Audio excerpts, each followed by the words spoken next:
Vous allez écouter dans un instant une rencontre enregistrée à la librairie Ombre Blanche dans le cadre de la 9e édition du festival L'Histoire à venir du 14 au 17 mai 2026 autour de la thématique Feu.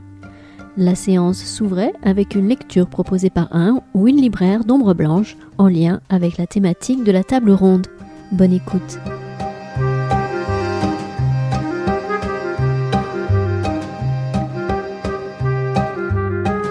Bonjour à toutes et à tous, merci d'être venus extrêmement nombreux et nombreuses. On est désolé, on n'a pas assez de chaises, on est un peu débordés, mais c'est une bonne nouvelle, j'ai envie de dire, pour le festival et pour cette rencontre en particulier avec Anne Augereau, qui sera animée par François Bon. François Bon, je laisserai présenter plus longuement Anne Augereau.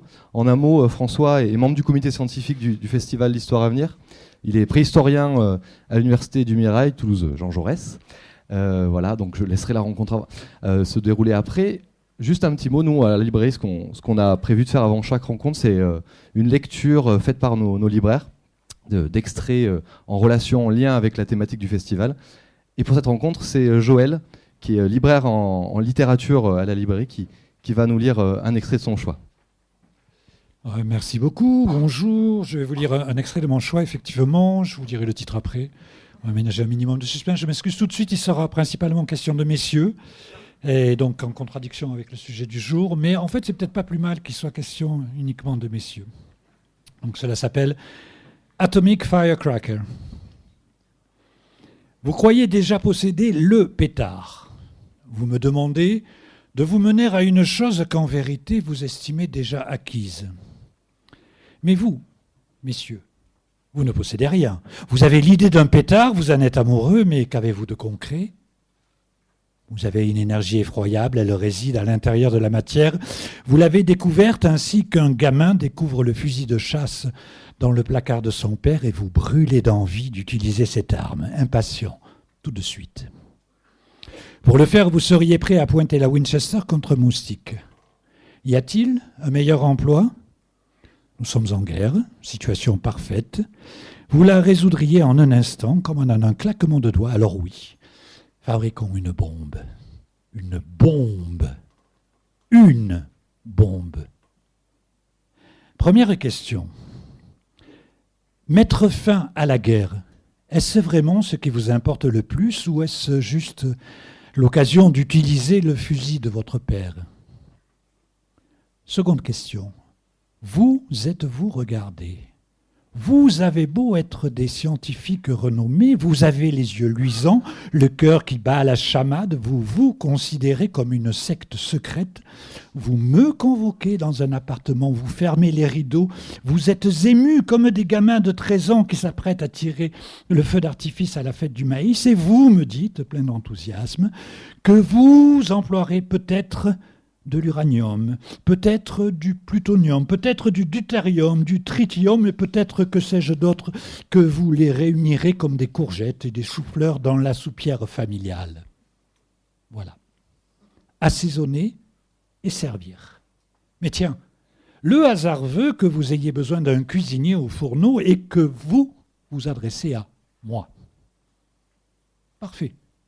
Alors le cuisinier répond, il n'y a dans ma cuisine ni enthousiasme, ni tachycardie, juste des nombres, des données, des évidences. Et c'est le seul moyen pour ne pas se tromper en m'évitant le désagrément qui ne consiste pas à trop cuire le bouillon, mais à sauter en l'air avec la casserole.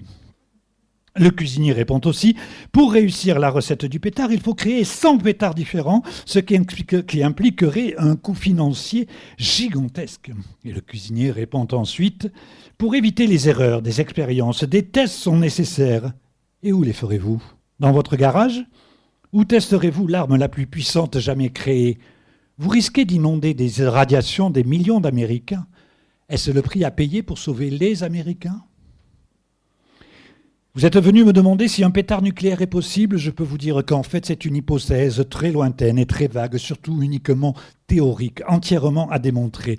Enrico Fermi, à Chicago, travaille depuis des mois à une pile atomique, mais il n'a pas encore réussi à la faire fonctionner. Vous estimez certain non seulement d'y parvenir, mais aussi d'empaqueter la réaction à l'intérieur d'une fusée ou d'un boulet de canon ? Non. tant qu'on ne me démontrera pas scientifiquement à Chicago qu'il est possible d'activer et de contrôler une réaction nucléaire, jusqu'à ce moment-là, il n'y aura pas la moindre bombe. Par conséquent, quand vous me demanderez si j'accepte cette mission, je réponds qu'il y a d'abord une autre question, à savoir, la bombe atomique est-elle un rêve ou bien est-elle de la physique ? Moi, je ne m'occupe pas de rêve, désolé. Je ne suis pas Sigmund Freud. Je m'appelle Robert Oppenheimer, faculté de physique. Et en cette qualité, je ne dis ni oui, ni non. Je dis qu'il n'y a pas de réponse. Merci.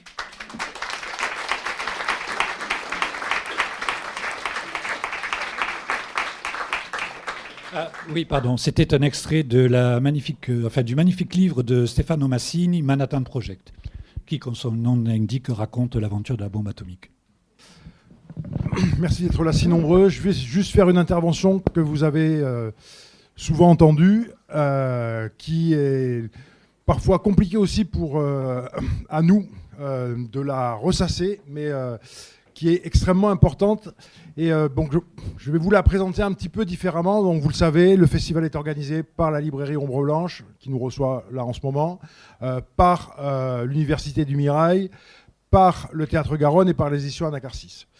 Ceci dit, le but de ce festival, dans un moment qui est de plus en plus complexe, c'est de faire un lien entre la connaissance et en quelque sorte les citoyens et la démocratie, pour comprendre un petit peu finalement à quoi sert le travail des universitaires, comment le transmettre à travers les lieux comme le Théâtre Garonne, comment le transmettre à travers des éditeurs, voilà, qui travaillent cette matière, et comment ensuite le diffuser auprès du grand public grâce aux libraires. Bien, un grand merci pour les présentations qui ont été faites, pour la lecture, pour ce que vient de dire Charles, évidemment. Et puis merci beaucoup à toutes et tous d'être venus si nombreux. Et avant tout, bien sûr, merci à Anne d'avoir accepté l'invitation de notre festival et donc de la librairie Ombre Blanche, dans laquelle on est très heureux de se trouver. Un peu presque trop nombreux, mais on n'est jamais trop nombreux. Mais en tout cas, c'est vrai qu'on est un peu désolé que nous, on est confortable, mais je suis désolé. J'ai souvent été dans votre situation debout derrière. Je sais que c'est pas très agréable. On en est désolé, mais on espère que vous avez quand même passé un bon moment avec nous. Sujet qui montre assez à quel point il est important, puisque justement l'audience que vous représentez nous touche beaucoup. C'est le sujet évidemment sur le titre du livre de Anne que vous connaissez, Une préhistoire des femmes, publié aux éditions La Découverte. Sujet très important, très sensible, et qui nous ramène en fait au fait que quand on est préhistorien, moi je suis préhistorien aussi, on sait qu'en préhistoire, il y a des choses, il faut faire un peu attention quand on en parle, parce que la préhistoire par définition c'est le lieu des origines. Et on peut vite glisser de lieu des origines vers le mythe des origines.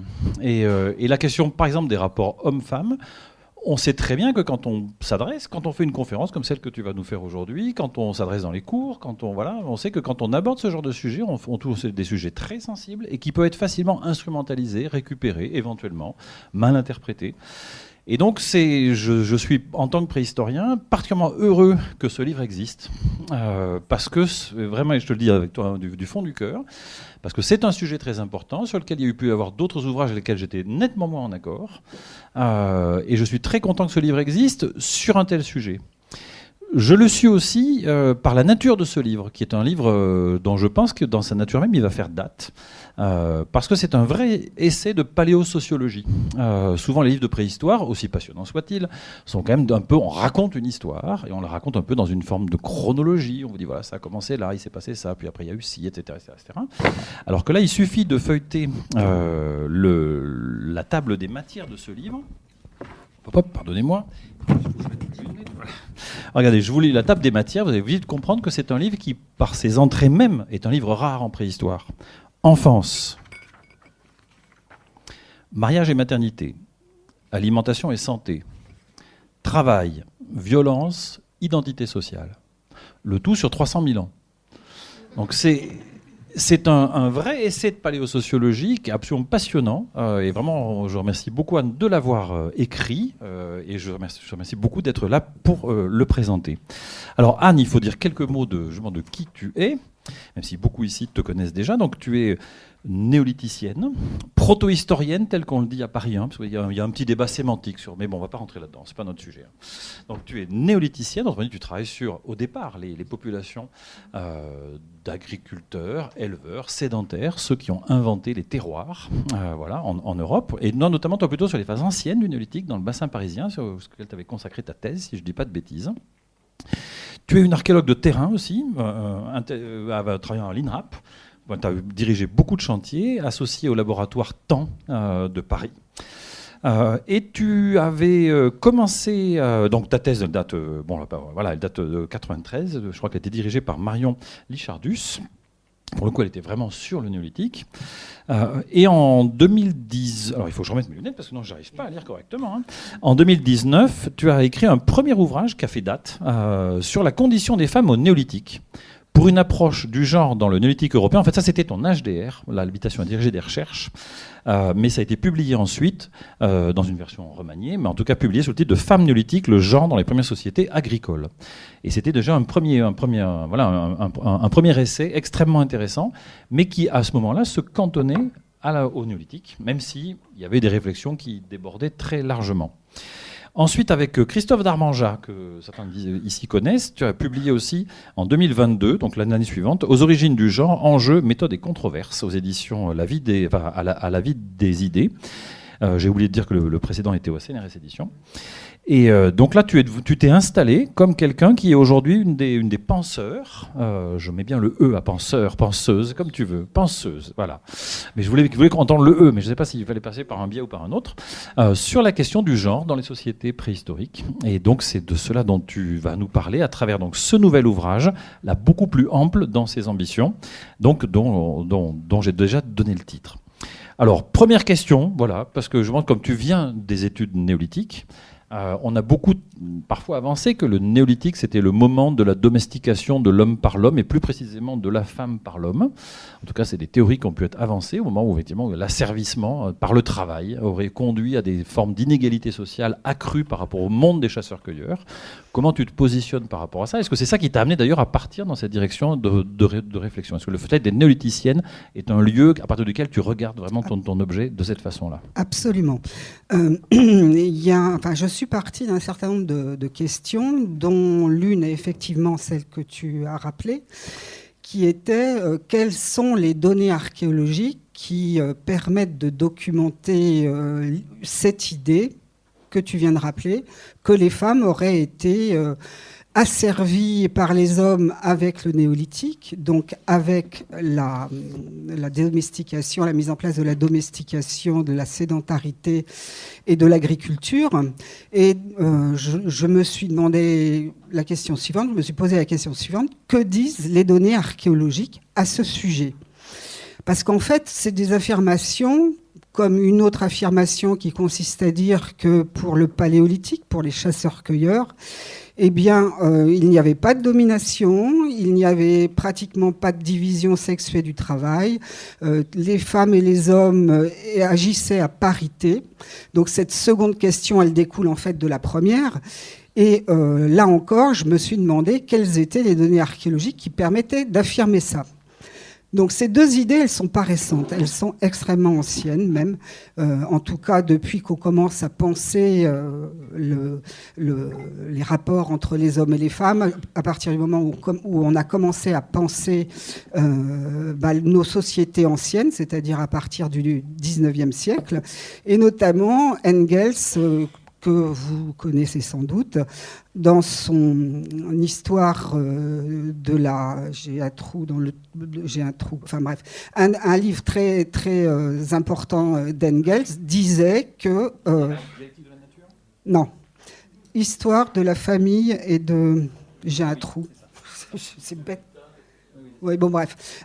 Un des plus connus, qui disait que les femmes avaient vécu avec l'agriculture et le néolithique, qu'on n'appelait peut-être pas comme ça à l'époque, une profonde régression, et que ça avait été, ce moment-là, une sorte de défaite des femmes par rapport aux hommes. Donc ça ne date pas d'aujourd'hui, cette idée de néolithique qui serait vraiment une occasion, un moment des fêtes des femmes et de mise en place de la domination masculine.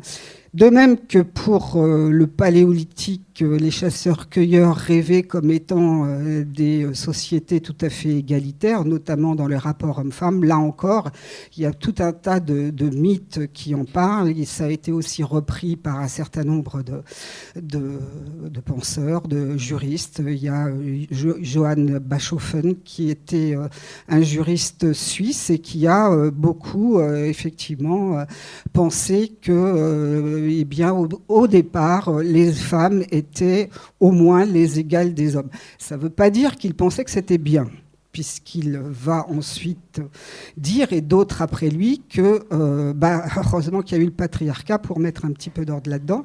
Mais quoi qu'il en soit, il y a ces deux idées-là qui traînent depuis longtemps dans la littérature, dans l'histoire des idées, qui me semblaient n'avoir pas fait encore d'exploration sur le plan strictement archéologique. Donc c'est ce que je me suis demandé, et c'est ce que je me suis proposé de faire dans ce livre sur la préhistoire des femmes. Voilà. Est-ce que je continue ou est-ce que... Alors, vous allez... Non, mais va poser tes questions. Bon. Alors, vous allez me dire comment on peut aborder ces questions-là pour des sociétés aussi anciennes où on n'a pas d'écriture, où on n'a pas de texte, où on a des traces extrêmement évanescentes, qui sont rares, qui sont partielles. On a quelques vestiges d'habitat, parfois très mal conservés, enfin souvent très mal conservés. On a des outils en silex, on a quelques fragments de faune.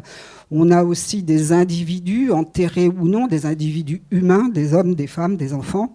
Donc on a des traces qui sont relativement peu parlantes, mais comment, à partir de ça, on peut aborder notamment la question des relations entre les hommes et les femmes durant la préhistoire. Alors, je me suis basée, moi, mon approche, c'est une approche de genre, c'est-à-dire que c'est l'étude des relations entre les hommes et les femmes, et notamment sur la manière dont les hommes ont pu dominer les femmes au cours du temps.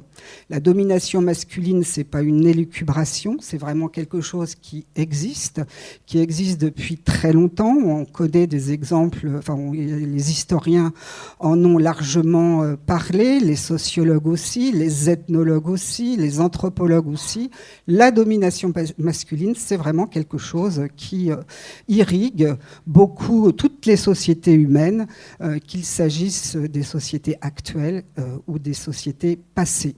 Et donc, il est parfaitement légitime de s'interroger sur cette question pour la préhistoire. Ceci étant dit, comme je le disais, les traces sont évanescentes, sont rares, mais on a quand même une chance quand on fait du genre, c'est que le genre, il se matérialise. C'est un phénomène qui n'a d'existence qu'à partir du moment où il est vu, ou qu'il est énoncé dans le langage et la pensée, mais aussi quand il est vu et quand il est exercé. Par exemple, il y a des métiers, des activités d'hommes et de femmes. Et nous, en archéologie, à partir des ossements humains, on peut arriver, à partir des déformations osseuses, on peut arriver à mettre en évidence une partie des activités qui ont été réalisées par les humains en question. Donc ce sont des déformations osseuses qui se créent à force de pratiquer une activité, par exemple le lancer de javelot, par exemple la mouture des céréales, par exemple le tir à l'arc. Donc on sait, en tout cas, on sait reconnaître des traces sur les os humains qui peuvent correspondre à ces activités. Donc le genre se matérialise comme ça, il se matérialise aussi dans les costumes, dans la manière dont on est habillé, dont on est paré. Et on a en tout cas beaucoup pour le néolithique, moins pour les chasseurs-cueilleurs, on a quelques sépultures où l'on peut arriver à restituer partiellement, imparfaitement, les costumes et les parures des individus hommes et femmes. Donc ça, c'est aussi une manière d'exprimer le genre. Il y a des vêtements pour les hommes, il y a des vêtements pour les femmes, et ça existe encore de nos jours. Et donc, nous pouvons documenter cet aspect aussi pour la préhistoire. Il y a tout un tas d'autres aspects qui peuvent être abordés, mais j'en dirai peut-être plus tout à l'heure. Je laisse François me poser une question. Voilà.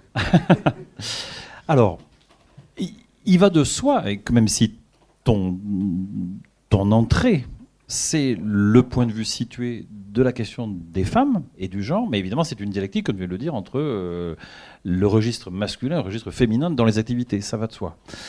C'est une question, vous le savez toutes et tous ici, je pense qu'on ne se posait pas tellement il y a 30 ou 40 ans. Enfin, c'est même voilà, la question, si on prend des textes classiques de préhistoire des années 50, 60, etc., cette question de l'archéologie du genre, la préhistoire du genre, était peu présente, ou du moins elle était rapidement balayée du revers. Par exemple, un grand auteur qui est André Lourat-Gourand, si vous lisez André Lourat-Gourand, vous allez trouver très peu de mentions sur ces questions-là, sauf de dire, oui, par définition, il y a une division sexuelle des tâches, parce que c'est dans l'ordre des choses. Voilà, enfin, en gros, voilà pour des questions biologiques sur lesquelles on va peut-être revenir justement ensemble. Mais là où je voulais en venir, c'est que c'est quelque chose qui est monté en puissance comme thématique, et c'est monté simultanément à autre chose qui en fait rentre pour moi vraiment fortement dans la dialectique, c'est la question de la violence en préhistoire. Parce que dans les années 60-80, je parle, voilà, moi quand j'étais étudiant par exemple, je ne dis pas qu'on voyait les préhistoriques comme dans un monde un peu de babacool, mais il y avait quand même une idée, en gros, que c'est des sociétés pacifiques. Aussi bien pour le néolithique, d'ailleurs, moi je rappelle les cours de Marion Lichardius que j'ai suivis comme toi. Marion Lichardius, quand elle nous présentait les grandes enceintes palissadées, etc., elle ne mettait pas tellement l'accent sur le côté défensif ou sur le côté de la violence éventuelle que pouvait susciter le fait de se protéger, quoi. Dans mon souvenir, en tout cas. Et le paléolithique, encore moins. Et en fait, depuis les années 2000, et ça dit quelque chose de notre société, ça dit quelque chose de nous tous, la thématique de la violence est de plus en plus importante, et on voit des gens qui avancent en disant, au contraire, attention, en fait, ils étaient beaucoup plus violents, la violence est plus consubstantielle, peut-être, à l'humanité, ou en tout cas, elle est beaucoup plus atavique, elle est beaucoup plus ancienne. On la voit à travers différents registres. Hier, Catherine parlait du cannibalisme, par exemple, le thème du cannibalisme qu'on a un peu abordé à travers la guerre du feu hier soir pour celles et ceux qui étaient là, effectivement, qui paraissait un peu incongru en 81. Aujourd'hui, ce serait beaucoup moins incongru. Malheureux, enfin, c'est comme ça. Donc, comment est-ce que tu vois cette dialectique violence, parce évidemment, elle joue un rôle dans la représentation qu'on pourrait avoir, qu'on peut avoir, qu'on a souvent, de la place des hommes et des femmes. Alors, la violence, déjà, comme tu viens de le dire, elle existe à toutes les périodes de la préhistoire. Elle n'a pas sans doute été permanente, ça c'est quelque chose qu'on peut envisager, mais elle existe. Et dans ce cadre-là, il y a autant d'hommes que de femmes qui ont subi cette violence, mais peut-être pas de la même manière les uns et les autres, les unes et les autres. Les femmes, par exemple, ont souvent, et là je rentre dans un détail, et ça c'est vrai pour le paléolithique et aussi pour le néolithique, les femmes ont des blessures, on arrive à déterminer les blessures sur les os humains, en tout cas celles qui ont affecté les os. Les femmes ont plutôt des blessures sur l'arrière du corps. On leur tire des flèches dans le dos, pour simplifier les choses. En revanche, les hommes ont plus souvent des blessures sur la face, enfin comment on appelle ça, le devant, quoi. Le devant, on leur tire des flèches par devant, dans le cadre sans doute de conflits, de combats dont les raisons nous échappent un peu. Mais quoi qu'il en soit, on peut penser qu'effectivement, avec d'autres éléments archéologiques, comme je parlais tout à l'heure des modifications osseuses, ce sont les hommes qui ont les modifications osseuses compatibles avec le tir à l'arc, le maniement de l'herminette, le maniement du javelot, des saguets, du propulseur, etc. Donc, le maniement des armes létales est du côté des hommes. Il existe quelques femmes avec des armes, mais bon, elles sont très minoritaires et elles posent des questions que je pourrais aborder par la suite. Mais en tout cas, la manipulation des armes létales, c'est un fait masculin durant toute la préhistoire. des Néandertals jusqu'à la fin du Néolithique. Il semblerait que dans une très très grande majorité de cas, ce soit les hommes qui manipulent les armes létales. Donc, mais toutefois, on ne peut pas complètement exclure que les femmes n'ont pas, elles aussi, occasionnellement, on trouve des femmes en armes, manipuler ces armes. On connaît aussi des sépultures de femmes avec des armes, qui sont très minoritaires, mais on en connaît quand même un peu. Donc il existe aussi des cas un peu discordants avec ces femmes en armes. Mais quoi qu'il en soit, ce que l'on peut dire, c'est que la manipulation des armes létales est un fait masculin durant la préhistoire. Je ne sais pas si c'est là-dessus que tu pensais. Oui, absolument. Ouais, non, mais c'est tout à fait. Alors du coup, malgré tout, là, la question, je pense que je suis persuadé qu'elle apparaît dans plein de nos cervelles, les uns les autres, c'est est-ce que tu vois un déterminant à ce qu'il en soit ainsi? Si tu dois hiérarchiser les déterminants à ce qu'il en soit ainsi, comment tu le... Parce qu'il y a pas mal de textes sur le sujet, on pense par exemple au texte de Testard, je ne sais pas si tu peux y faire référence si tu as envie, sur la question de la vision sexuelle chez les chasseurs-cueilleurs, qui est un texte classique, je crois, du début des années 80 sur le sujet, avec une théorie qu'il avait énoncée. Est-ce que si tu dois trouver une forme de hiérarchisation dans les déterminants, est-ce qu'il y en a un qui te paraît... Alors, avant d'aborder les déterminants pour en finir avec la violence, pour en finir sur les faits de violence, il y a aussi une question qu'on se pose pas mal, c'est les féminicides. Est-ce que le féminicide existait à la préhistoire ? Malheureusement, on voit qu'il y a des femmes qui ont été tuées ou grièvement blessées en les frappant par l'arrière, par leurs arrières, mais c'est quand même extrêmement difficile de dire que ce type de violence avait lieu dans un cadre intrafamilial, dans un cadre domestique, et que le féminicide existait véritablement à la préhistoire. Il n'y a qu'un seul cas où on peut envisager cette hypothèse. C'est le cas de Çatalhöyük, qui est un site en Turquie, en Anatolie, où il y a énormément de sépultures et de données sur les hommes et les femmes néolithiques.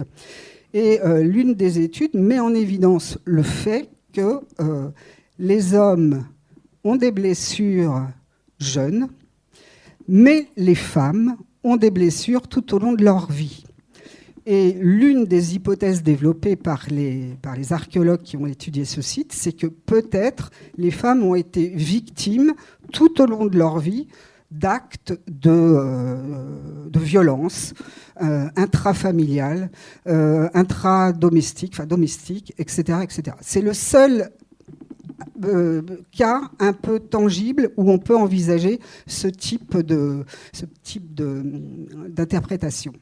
Ça, c'est la première chose. La deuxième chose, tu me parlais d'un gradient, d'un variant qui sont liés effectivement à la manipulation des armes létales par les hommes. Il y a effectivement l'hypothèse de Testard qui dit que le sang des femmes pendant les menstrues est incompatible avec le sang que font couler les hommes à la chasse ou à la guerre. Parce que les femmes, le sang des femmes est un sang incontrôlé et incontrôlable, alors que les hommes contrôlent les armes et donc contrôlent les flux de sang. Donc ça, c'est une hypothèse qui a été mise en évidence, qui a été, défendue par Testard.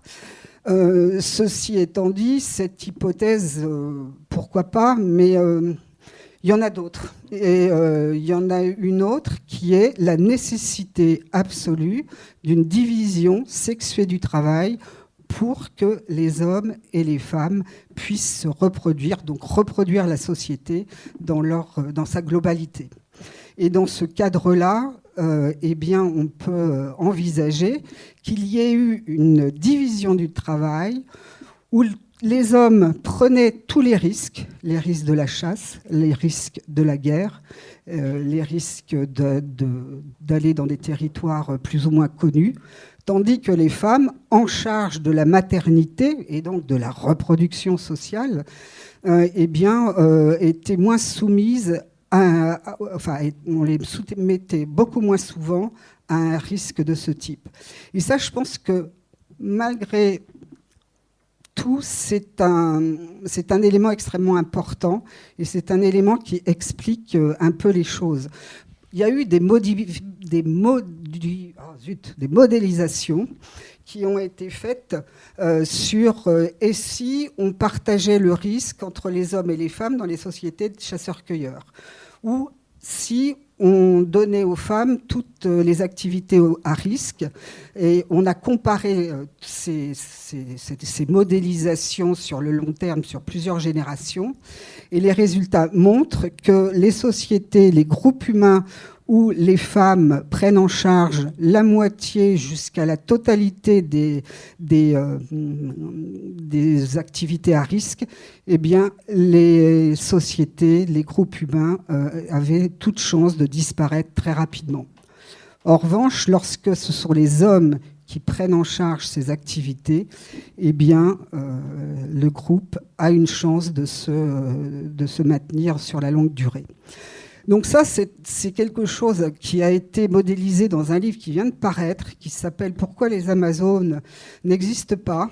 et qui est très bien fait, très convaincant sur le sujet.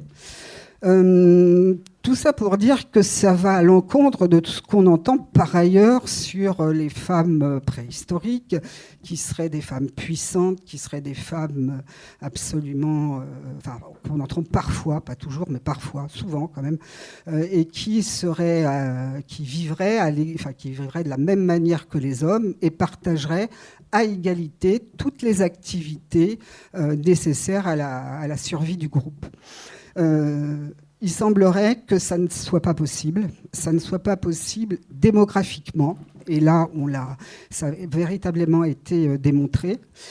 Et d'autre part, si on regarde la préhistoire, on a quand même des indices qui montrent, je le disais tout à l'heure, que ce sont les hommes qui manipulent les armes létales. Et donc, ce sont les hommes qui sont sans doute en charge de la chasse, du combat, de la guerre, tandis que les femmes s'occupent, je suis désolée, c'est comme ça, s'occupent des enfants et du foyer. Et il y a d'autres indices qui permettent de le dire aussi, côté femmes. Ce que tu veux dire par là, et c'est vrai que c'est un aspect très important, c'est que dans nos sociétés contemporaines, en tout cas je pense que c'est le cas des sociétés occidentales, mais c'est plus large dans le monde, il y a une aspiration forte à une égalité homme-femme. Je pense qu'il y a quelque chose de très puissant idéologiquement, d'une aspiration à une égalité homme-femme. On sait, en tant qu'homme, je le sais aussi bien que si j'étais une femme, qu'on en est très loin. On sait que c'est très compliqué. On sent que ça demande d'articuler des réalités biologiques aussi, avec des réalités sociales, parce que voilà, il y a aussi les questions de l'enfantement, etc. On sait que c'est très compliqué. En tout cas, c'est un avenir désirable que tracent les sociétés occidentales, et pas seulement, encore une fois, en termes d'égalité homme-femme. Ce que tu es en train de nous dire, c'est que en traçant cette perspective, nous ne sommes pas en train de renouer avec un passé préhistorique, mais nous sommes en train d'inventer quelque chose qui n'a jamais existé. Oui, bon, moi je le pense. Nous sommes en train d'inventer quelque chose qui n'a jamais existé, et une des choses, c'est pas moi qui le dis, c'est banal, qui permet justement d'aller dans cette direction-là, c'est la contraception. Parce que lorsque l'on regarde sur la longue durée, prenons un critère qui est l'âge à la parentalité. Il y a des techniques génétiques qui permettent de travailler sur cette question-là sur le temps long, sur 250 000 ans.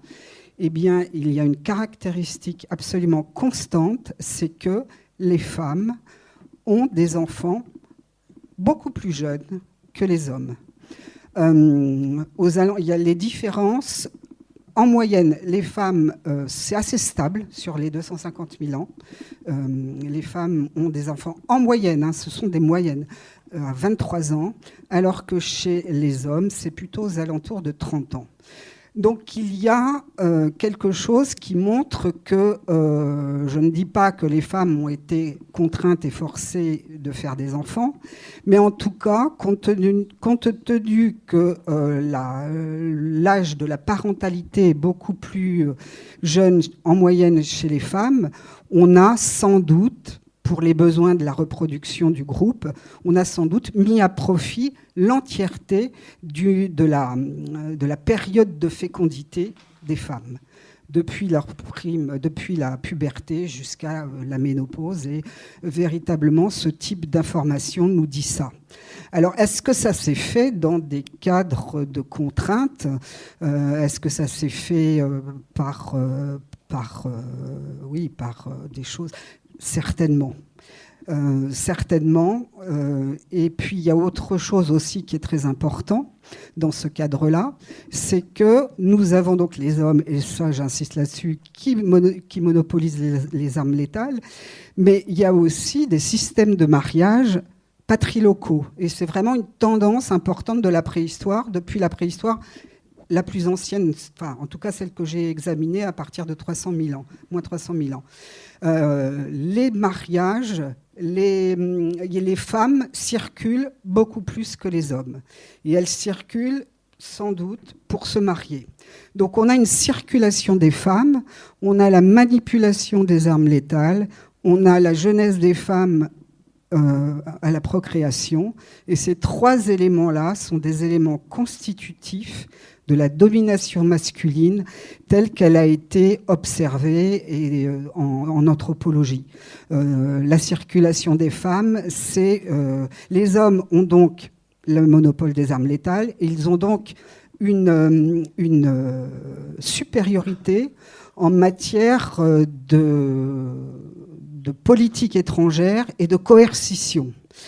Et dans ce cadre-là, bien souvent, dans les sociétés observées par l'ethnologie, dans ce cadre-là, bien souvent, les femmes servent à des stratégies politiques d'alliance ou au contraire de désalliance entre les groupes.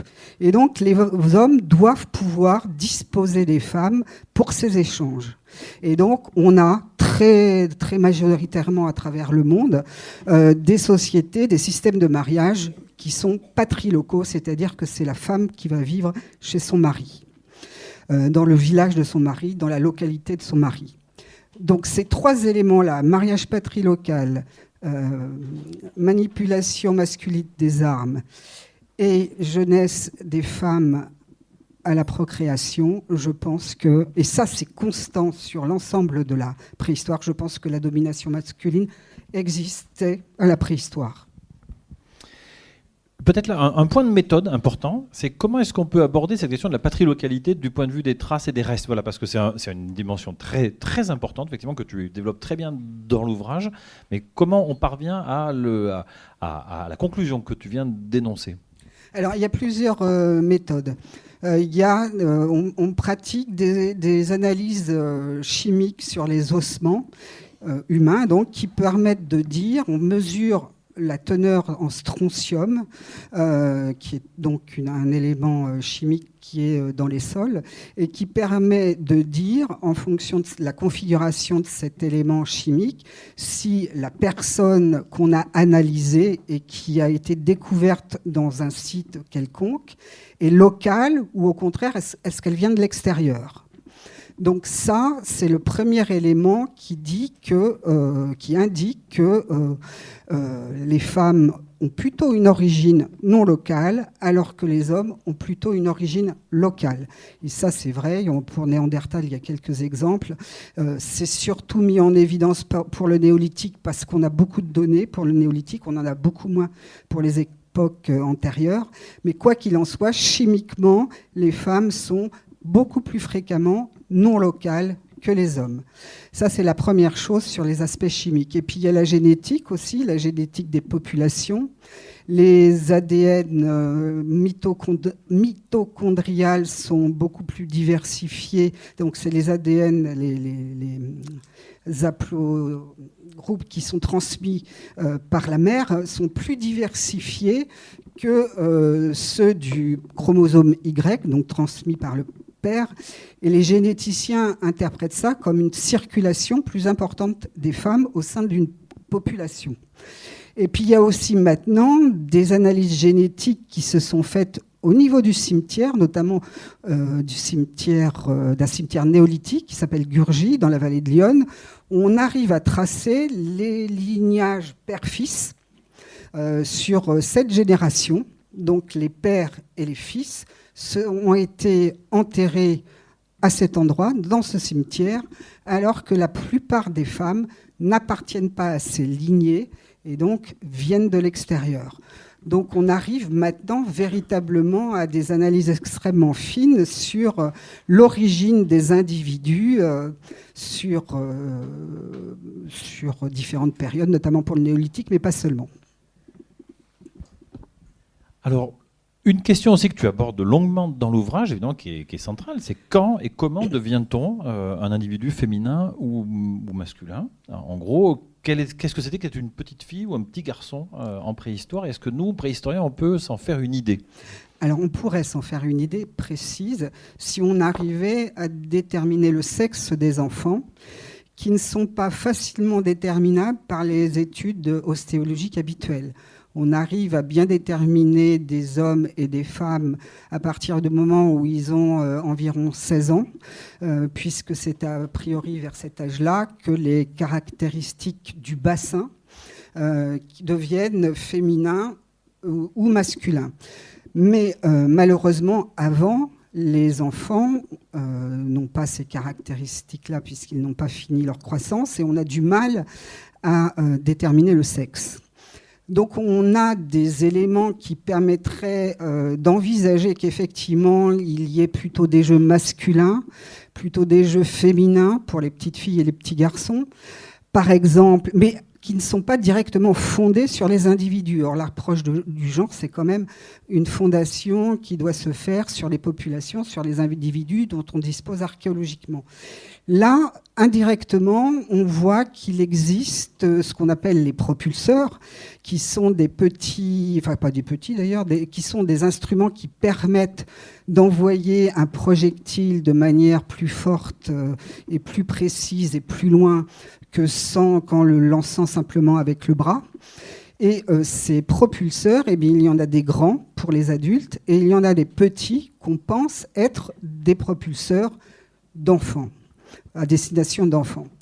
Et on peut en déduire par, association de pensée, que ces petits propulseurs étaient plutôt destinés aux petits garçons, dans la mesure où, par ailleurs, on sait que seulement les hommes du Paléolithique ont une déformation du coude droit qui pourrait correspondre notamment au lancer de propulseurs.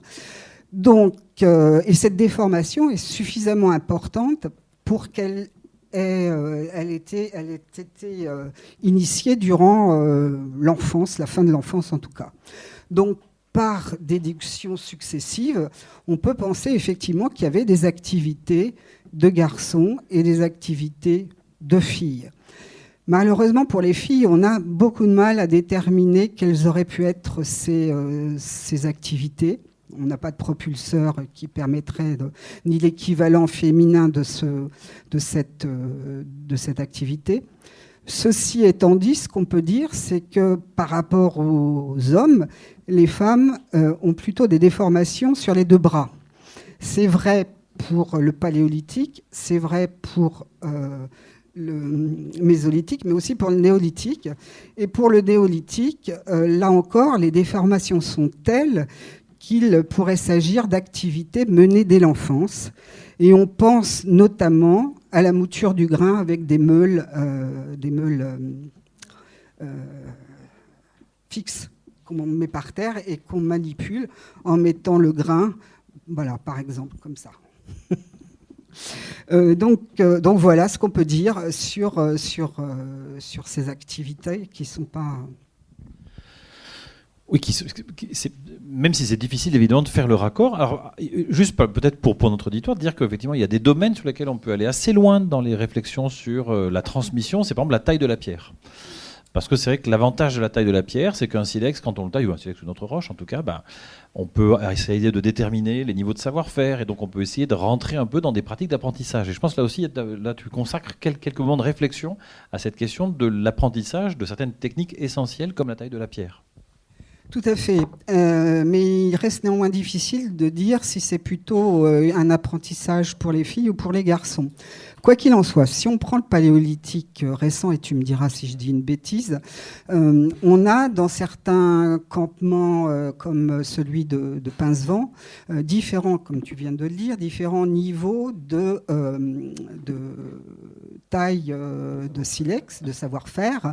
On arrive à identifier les petits enfants qui ont tapé sur du silex comme des sourds, histoire de... Enfin, ça donne des éclats complètement irréguliers, complètement mal foutus. Et puis, on a différentes gradations depuis le débitage d'enfants jusqu'à un certain nombre de produits qui sont le fait de tailleurs très expérimentés.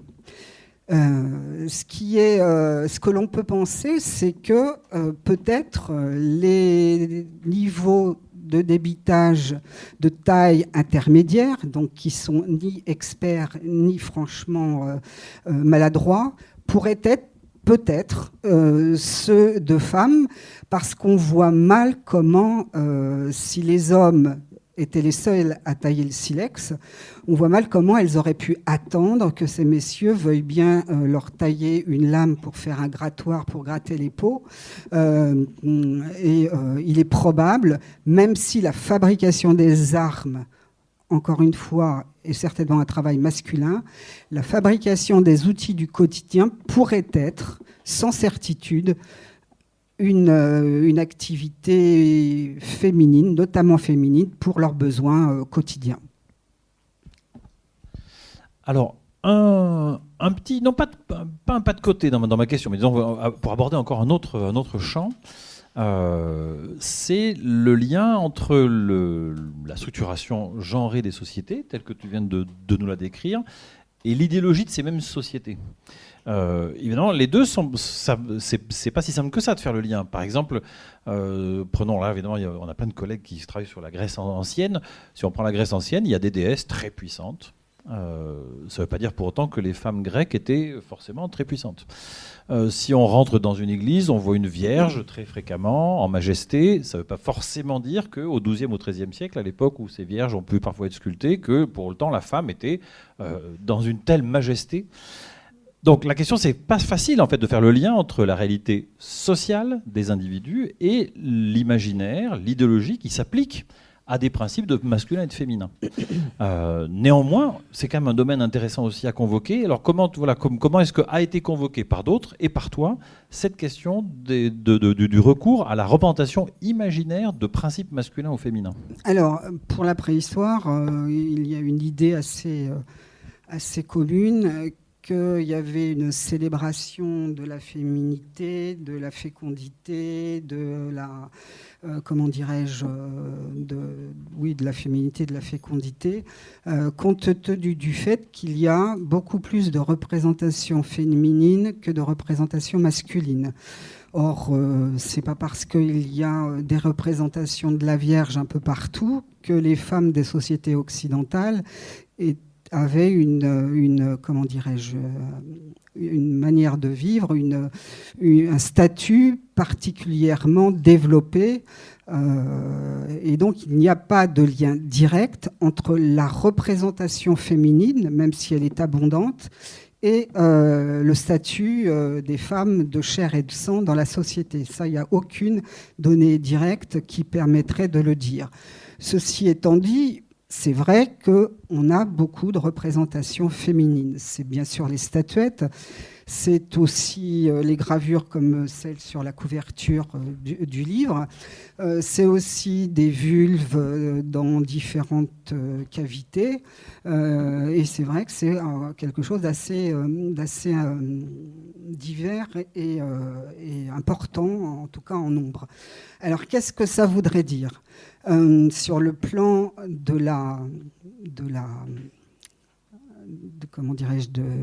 des réflexions et des idées et de ces sociétés-là.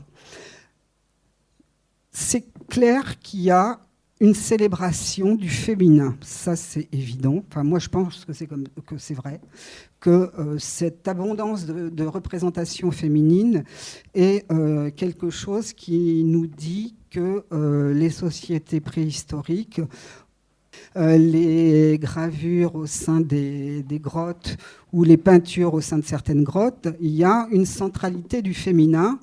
Et notamment à Fontainebleau, Boris Valentin a montré qu'il y avait une espèce de vulve qui était gravée au fond d'un petit abri de grès, lequel se trouvait régulièrement en eau dès lors qu'il pleuvait.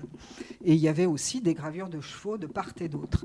Et il décrit cette représentation comme l'origine du monde 20 000 ans avant Gustave Courbet. Donc il y a certainement quelque chose comme ça. Mais ça ne veut absolument pas dire que... puis il y a aussi l'hypothèse développée par Jean-Loïc Lequelec sur la caverne originelle, où le monde est né d'une caverne et aurait, entre guillemets, accouché d'un certain nombre d'êtres qui vont ensuite peupler la Terre. Donc il y a certainement, oui, quelque chose qui fait que les hommes et les femmes de la préhistoire avaient sans doute une vénération particulière pour quelque chose de féminin. Mais encore une fois, c'est pas pour cela que les femmes de la préhistoire avaient un statut plus enviable ou égal à celui des hommes. Je te rejoins absolument, en ajoutant, il est vrai que même sans enlever du tout le rôle coercitif, on peut dire, de la masculinité et des hommes en particulier, sur leur rapport aux armes, enfin en tout cas la domination sur les armes, que c'est pas un thème qui les a beaucoup passionnés. Voilà, en l'occurrence, ils ont été beaucoup plus intéressés par les principes féminins dans la représentation, pour le paléolithique en tout cas, c'est certain. Je pense pour le néolithique. Oui, il y a plus de femmes que d'hommes représentés aussi, oui. Et c'est vraiment plutôt dans des périodes un peu plus récentes qu'on voit basculer vraiment une représentation où on a, cette fois-ci, l'homme représenté dans son attitude de guerrière, par exemple. Voilà, je ferme la parenthèse, mais ça n'enlève rien du tout à la démonstration que tu viens d'offrir. Mais puisqu'on est dans l'idéologique, et tu viens de parler de Jean-Loïc Lequelec, je voulais aussi te poser une question justement sur je sais que la librairie s'est reçue Julien Duy, on a reçu sur l'utilisation que tu fais, très intéressante d'ailleurs, de ces réflexions récentes, somme toute récentes, sur l'origine possible de certains mythes, l'origine paléolithique possible de certains mythes, notamment par rapport au matriarcat originel. Voilà. Alors, ce qu'il faut savoir, c'est que le matriarcat originel, c'est une idée qui existe depuis très longtemps, qui ressurgit de nos jours avec les recherches matriarcales de Madame Abendroth, mais c'est quelque chose qui donc existe depuis longtemps, et il y a de par le monde une excellente diffusion de ce thématique du matriarcat originel, qui dit en substance que à l'origine les femmes avaient le pouvoir, où les femmes chassaient, où les femmes détenaient les secrets de la religion, et puis qu'à un moment donné, elles ont tellement mal utilisé ces informations et ce pouvoir que les hommes ont été obligés de leur reprendre, et que maintenant tout va bien, puisque ce sont les hommes qui s'occupent de tout ça et qui ont repris la main sur des choses importantes comme les armes notamment. Donc ça, c'est un mythe qui existe partout, quasiment partout dans le monde, avec des variantes. Ça, c'est évident, mais enfin, en tout cas, on peut arriver à le retrouver sur quasiment toutes les aires géographiques. Et ce qui est intéressant, c'est que Jean-Loïc Lequelec et Julien Duy ont tenté de retracer la généalogie de ce mythe du matriarcat primitif, en découpant les mythes à travers le monde en petits éléments et en les codant de manière à obtenir un arbre phylogénétique, comme pour la génétique des espèces animales, hein, mais à partir de mythes et de fragments de mythes. Et ce qu'ils arrivent à mettre en évidence, c'est que, en fait, ce mythe aurait pris naissance en Afrique.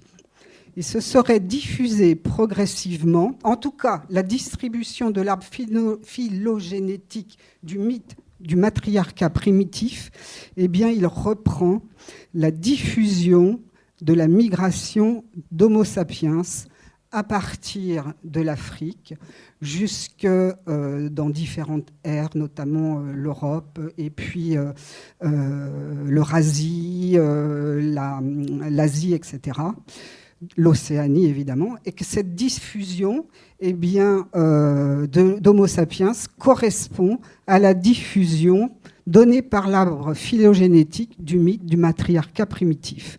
Donc l'hypothèse qui en vient l'hypothèse qu'ils développent l'un et l'autre, c'est que le matriarcat primitif est un mythe extrêmement ancien qui pourrait dater d'Homo sapiens et qui se serait diffusé avec la diffusion d'Homo sapiens sur l'ensemble du globe terrestre. Donc voilà, mais les mythes sont des mythes. Les mythes, ils ne sont pas une histoire qui retrace ce qui s'est passé dans le passé. Les mythes servent principalement à justifier l'ordre social actuel. Donc, et ce mythe-là existe par exemple chez les Barouillas qui ont été étudiés par Maurice Godelier, qui ces Barouillas développent une domination masculine extrêmement coercitive et ont un mythe qu'ils présentent comme étant la vérité, hein, bien sûr, qui dit qu'au début, les femmes avaient les armes, avaient des arcs et des flèches, mais elles s'en servaient tellement mal qu'elle tuait trop d'animaux et que donc il a fallu un peu leur reprendre la chose. Voilà.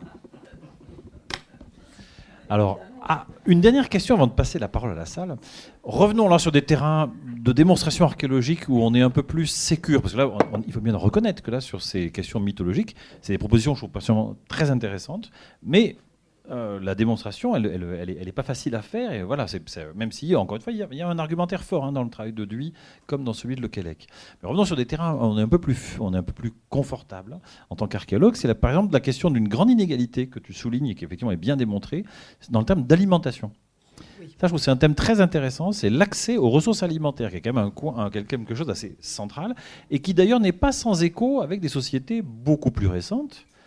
Y compris peut-être notre propre société. Absolument. Si vous vous souvenez ce que donnait à manger votre maman à un petit garçon, une petite fille, etc., etc. Parfois, il y avait des choses un petit peu différentes. Voilà, le foie de veau, la cervelle d'agneau, elle est parfois plus, j'ai pu le voir moi dans ma famille, aux petits garçons qu'aux petites filles. Par exemple, voilà, des choses très récentes. Donc parlons du rapport à l'alimentation, qui est quand même un élément central. Et après, on vous passera la parole. Alors effectivement, et là, il y a une étude qui est sortie après la sortie du livre, qui retrace les taux, alors je vais être un peu technique, mais d'azote et de carbone dans les os humains, l'azote permettant de tracer l'alimentation d'origine animale et le carbone, l'alimentation plutôt d'origine végétale. Et c'est vrai que dans toute la préhistoire, en tout cas dans toute la préhistoire où on dispose de données, un petit peu dans le paléolithique récent, mais surtout dans le mésolithique et le néolithique, les femmes ont une alimentation plus végétale que les hommes qui ont une alimentation avec des produits d'origine animale plus importants. Et donc, ça peut s'expliquer de différentes manières. C'est une inégalité, mais est-ce que c'est un facteur, un levier de la domination masculine? Moi, j'en suis pas sûre, parce que je pense que cette différence alimentaire, elle vient principalement de la division sexuée du travail.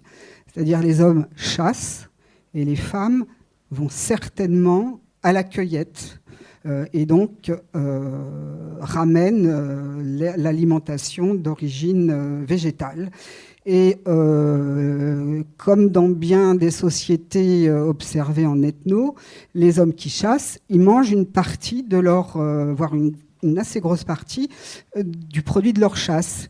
Et les femmes, elles vont aussi à la cueillette et puis elles mangent plus volontiers un certain nombre certaines proportions de la récolte qu'elles ont pu faire.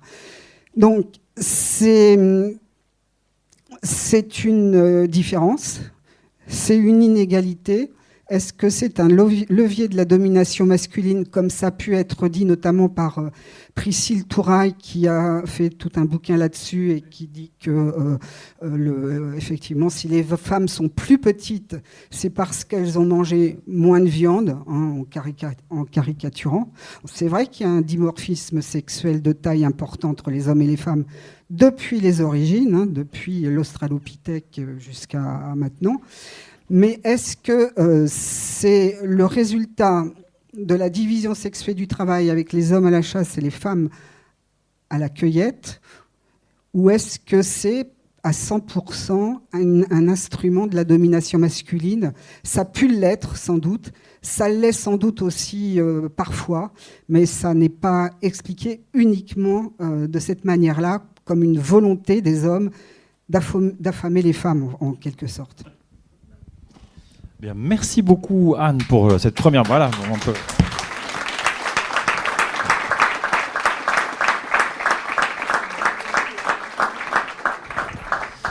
Un très grand merci à toi. Et maintenant, on va continuer à t'entendre, mais cette fois-ci en réponse aux questions qui viendront sûrement nombreuses du public. Il y en avait déjà une d'ailleurs, il y avait déjà un bras levé, mais il y en a peut-être d'autres qui vont se lever. Voilà. Bon merci pour cette conférence. J'avais 2 questions. La première, comme vous avez dit, c'est plutôt une étude de genre, votre livre. Est-ce qu'on a des exemples décorrélés de la biologie ou pas du tout à ces époques-là des exemples d'individus qui seraient plutôt genrés masculins alors que biologiquement ils sont féminins, oui, d'intersexes ou des choses comme ça. Alors, on a... même si génétiquement, on arrive parfois à déterminer des individus qui sont pas complètement dans la norme de la génétique déterminant hommes et femmes. Ça existe. Le problème, c'est que est-ce que c'était visible par les êtres humains de l'époque ? En fait, lorsqu'on regarde, quand on fait ce type d'approche actuellement, les médecins disent qu'en fait, la plupart du temps, il n'y a pas de différence très importante, très visible, entre des gens qui sont dans la norme et ceux qui sont plutôt intersexes. Donc ça, c'est la première chose. En revanche, il existe, je le disais tout à l'heure, il existe des femmes qui sont armées. Pourquoi ces femmes sont-elles armées ? Est-ce que ce sont des chasseuses, des guerrières comme les hommes ? Alors si c'est le cas, elles devraient aussi avoir les déformations osseuses correspondantes et elles devraient avoir une alimentation plus masculine avec des apports de viande et de produits animaux plus importants que les autres. Le problème, c'est que pour le moment, on n'a pas regardé ces femmes-là sous cet angle-là. Mais ça existe, il y en a. Voilà, c'est une piste de recherche qui, à mon avis, devrait être extrêmement intéressante, qu'il faudrait développer, mais qui, à ce jour, ne l'a pas été. Et on peut même envisager, comme c'est observable en ethno, qu'on a pu avoir à la préhistoire, ce qu'on appelle des représentants du troisième sexe ou du troisième genre, qui existent en ethno, c'est-à-dire sont des hommes qui vivent comme des femmes, ou l'inverse, qui existent aussi dans des sociétés très proches de nous, comme par exemple les Vierges jurées d'Albanie, qui sont des femmes qui vivent comme des hommes, parce qu'à un moment donné, il y a eu un déficit d'hommes et qu'on a eu besoin de désigner des hommes parmi les femmes. C'est vraiment comme ça que ça s'est passé. Donc voilà, c'est un sujet qui reste à explorer. Merci pour vos propos. Pour comprendre les 2 questions qui viennent, je suis plutôt aussi d'avis que la question de la reproduction est déterminante dans les rapports hommes-femmes et au sein de l'évolution des sociétés. Et il y a un lien sur la mobilité des femmes que vous avez évoquée. Au cours de l'histoire de l'humanité, mais j'imagine, je vous pose la question depuis toujours, il y a la question de la prédation. La question de la question de la prédation. Prédation, oui. La question du trésor de guerre. La question de la monnaie d'échange dans les situations de dette, où je crois savoir que l'objet femme a joué un grand rôle. Oui. Et puis, ma deuxième question, interpellation, est diamétralement opposée de l'échelle de temps. Il a été évoqué aujourd'hui des velléités d'égalité homme-femme, ce que je renie pas du tout, hein, qu'on me comprenne bien. Mais est-ce que c'est pas essentiellement à la faveur de nos conforts de vie, et je fais le rapprochement avec des solidarités rurales et agricoles qui étaient obligatoires parce qu'il n'y avait pas les conforts de vie d'aujourd'hui. Et donc peut-être qu'aujourd'hui, on vit de manière plus semblable les hommes et les femmes. Et donc cette velléité, cette espérance d'égalité, est-ce qu'elle n'est pas liée à des conditions matérielles plus que philosophiques, anthropologiques? Disons qu'elle est possible grâce aux conditions matérielles. Mais est-ce qu'elle est liée et qu'elle en découle ? Je n'en suis pas sûre. Moi, je pense qu'effectivement, il y a tout un tas de choses qui sont arrivées dans la société moderne et qui permettent effectivement d'envisager l'évolution des rapports de genre de manière qu'on n'avait jamais vue jusqu'à présent. Je pensais à la contraception, mais il y a aussi un autre élément, c'est tout simplement le travail payé, le travail salarié. Avant, on ne payait pas les gens et on les, en tout cas dans les campagnes, et on les cantonnait à des tâches en fonction de leur sexe. Tandis que là, la tâche, qu'elle vienne d'un homme ou qu'elle vienne d'une femme, elle a la même valeur. Et donc, c'est aussi grâce à cette évolution du travail salarié que les choses peuvent évoluer pour les femmes. Le confort de nos sociétés actuelles. Oui, c'est sûr qu'il y a des crèches maintenant. Il y a effectivement la possibilité de ne pas avoir d'enfants, la possibilité de les faire garder. C'est vrai, mais je pense que c'est plus qu'une comment dirais-je, une conséquence du confort, c'est plutôt un état qui est permis par l'évolution des sociétés et qui, effectivement, permet un certain nombre de libertés pour les femmes qu'elles n'avaient pas autrefois. La première question, c'était... Alors, la dette, la prédation. Oui. Oui. Alors bon, il y a tout un tas il y a toute une littérature sur les échanges de filles, de femmes et de comment dirais-je, de paiement d'une dette. Enfin, il y a tout un tas de trucs, et il est possible qu'effectivement il y ait une partie de la préhistoire qui ait fonctionné de cette manière-là. C'est tout à fait possible, notamment pour le néolithique, où les femmes circulent. Il y a comme un commencement de début de richesse, et il est possible que dans ce cadre-là, effectivement, les femmes aient servi de monnaie d'échange. Mais c'est aussi... Enfin, de monnaie d'échange, c'est pas vraiment le bon terme, mais enfin, vous voyez ce que je veux dire. Mais ça existe... Enfin, la circulation des femmes existe des Néandertals, hein, de toute façon. Oui, je voudrais revenir un petit peu sur ce qui a été dit précédemment.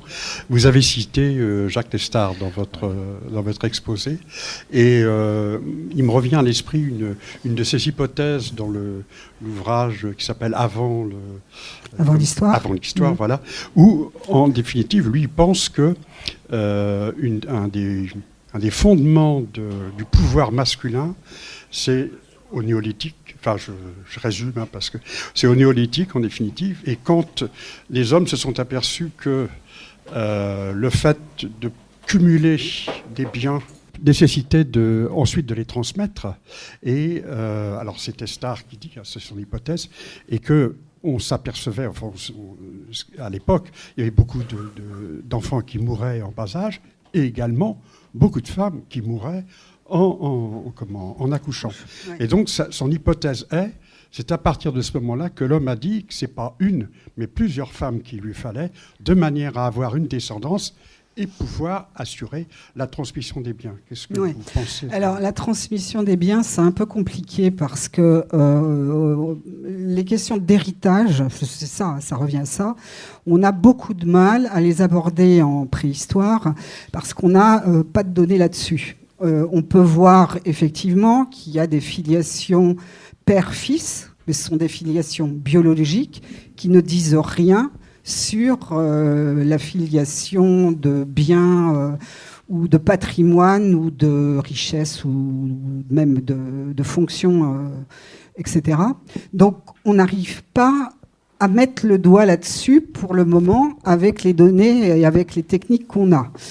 Ce qui semble en tout cas vrai, c'est que à un moment donné, le fait que la richesse se développe va entraîner un certain nombre de changements. Est-ce que c'est en faveur d'une plus grande coercition envers les femmes et un enfermement des femmes dans la sphère domestique? J'en suis pas sûre. Il s'avère qu'il y a des chasseurs-cueilleurs qui sont polygynes, qui ont jusqu'à 20-27 femmes. Ils sont pourtant chasseurs-cueilleurs. Donc, c'est pas, y a pas, là encore, c'est compliqué de mettre en lien des systèmes économiques et des systèmes sociaux, quels qu'ils soient. Et pour le moment, comme je le disais, j'ai commencé là-dessus, j'aurais dû en parler après.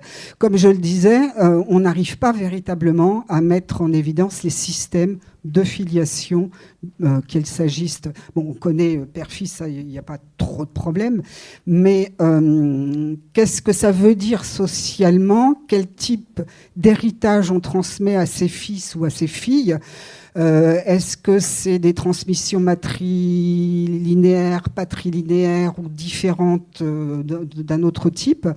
On ne peut pas actuellement le dire compte tenu du fait que... Alors je vois qu'il y a beaucoup d'articles qui sortent où on va parler de matrilinéarité et que c'est merveilleux, que voilà. Sauf que la transmission des héritages des biens ou des fonctions, elle est tellement complexe dans la vie réelle, et notamment chez les sociétés traditionnelles. Il peut y avoir des femmes qui vont transmettre des biens, des terres, et puis les hommes vont transmettre plutôt des fonctions ou des savoirs. Donc il y a une imbrication extrêmement complexe de la transmission d'un certain nombre pas d'informations, mais on va dire de biens, qui ne peuvent pas être abordés par les liens génétiques que l'on arrive à mettre en évidence. Donc oui, sans doute, mais pour le moment, c'est compliqué à déterminer. Merci pour votre présentation. Quelques petites questions assez techniques. La première, j'étais curieux de savoir comment on établissait l'âge des parents. Voilà, vous avez dit les différents hommes-femmes. Après, dans les autres questions, une question un peu plus générale, pour revenir à la première question de François, qui était est-ce qu'il s'est passé quelque chose de spécial au néolithique? Et il nous dit, en fait, on trouve plutôt le même type de données avant. Et je me demandais un petit peu sur les données du paléolithique, parce que souvent, vous nous avez donné des cités à la fois du néolithique et paléolithique. Et je me demandais combien de données vous avez sur le paléolithique, et notamment s'il y avait une hétérogénéité qu'on pouvait voir au niveau spatial, au niveau géographique. Est-ce qu'il y a suffisamment de données pour pouvoir voir? Est-ce qu'on trouve quand même des exceptions de lignées matrilocales quelque part dans le paléolithique? Voilà, c'était un peu pour comprendre un peu la robustesse de ces données paléolithiques. Alors, pour la détermination de l'âge de la parentalité, Génétiquement, il y a un certain nombre de modifications qui s'opèrent à des âges précis de la vie et qui sont ensuite transmis aux enfants. Et c'est en retraçant ces modifications... Je sais plus... Ah oui, ces modifications génétiques particulières qu'on arrive à déterminer des moyennes, et je dis bien encore qu'il s'agit de moyennes, de l'âge de la parentalité des hommes et des femmes sur 250 000 ans. Ça, c'est pour la détermination des âges. Sur le fait que... alors, pour le paléolithique récent, on a très peu de données. Je ne vais pas le cacher, on a très peu de squelettes. Pour l'Europe, on a une centaine de squelettes, ce qui est extrêmement peu. On a en revanche plus d'informations pour ce qu'on appelle le mésolithique, qui est la période de transition, transition entre le paléolithique et le néolithique. Ce sont les derniers chasseurs-cueilleurs. On a plus d'informations sur cette période-là. Les données sur le paléolithique récent sont ce qu'elles sont. Elles sont pas abondantes, elles sont pas. Il y a effectivement de gros trous un peu partout. Il y a plus de trous que de pleins. Faut bien dire les choses comme elles sont. Mais néanmoins, il y a un certain nombre de données dont on dispose qui semblent assez cohérentes, comme notamment la modification osseuse du coude droit chez les hommes du paléolithique récent, d'une part, et d'autre part, en ce qui concerne la diffusion des ADN mitochondriales, c'est sur des zones extrêmement vastes, en prenant un maximum de données, qu'il s'agisse de données européennes, mais aussi de données qui proviennent d'autres continents, qui permettent de dire qu'il y a une tendance, et ce n'est qu'une tendance, pour laquelle les femmes circulent plus que les hommes. Mais ce sont des tendances, ce sont des hypothèses, ce sont effectivement des choses qui méritent d'être vérifiées. Et dont on te remercie beaucoup, Anne, vraiment.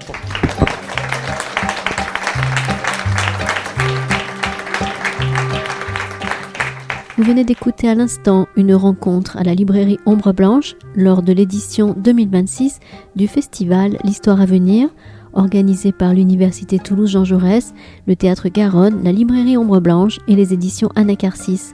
Vous pouvez retrouver cet enregistrement sur le site de l'Histoire à venir et sur notre plateforme Mixcloud Radio Toulouse.